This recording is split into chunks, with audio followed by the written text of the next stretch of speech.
নমস্কার, আমার প্রিয় সিংহ রাশি 2025 কেমন কাটবে? সিংহ রাশির ক্ষেত্রে কিন্তু এই বছরটা ব্যালেন্স কাটছে, কারণ সিংহ রাশির প্রথম যে হাফ অর্থাৎ মার্চ অবধি শনিদেব আপনাদের কিন্তু সপ্তম ভাবের ওপর থাকবে, তারপরে কিন্তু অষ্টম ভাবে পদার্পণ করবে এবং যারা সিংহ রাশি রয়েছে, চন্দ্রমা যাদের সিংহ রাশিতে, তাদের কিন্তু ঢাইয়া শুরু হয়ে যাচ্ছে।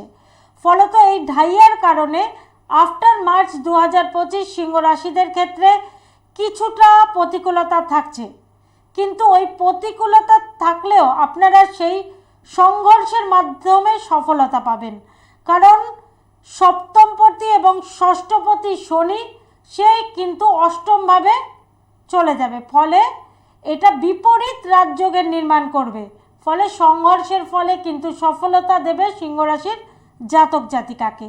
এবং এই বৃহস্পতি আপনাদের দশম ভাবের ওপর অবস্থান করছিল। যে সমস্ত সিংহ রাশির জাতক জাতিকারা শুনছেন, যারা কর্ম করতেন, তারা দেখেছেন 2024-এ অনেকেরই কর্ম চেঞ্জ হয়েছে বা কর্ম চলে গেছে।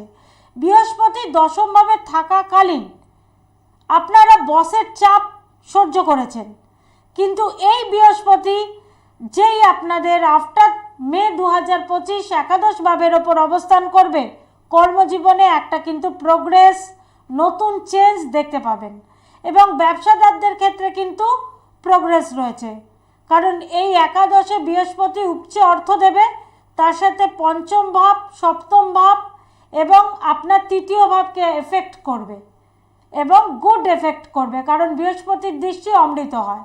তার পুরো ফলটাই আপনারা পাবেন, অর্থাৎ শনি এবং রাহু সপ্তম ভাবের ওপর বসে রয়েছে, ফলত বিবাহিত জীবনে যে গণ্ডগোল এবং অষ্টম ভাবের শনি যে মানসিক পীড়া, হ্যারাসমেন্ট যেটা দেবে, সেটা কিন্তু বৃহস্পতি কভার করে দেবে।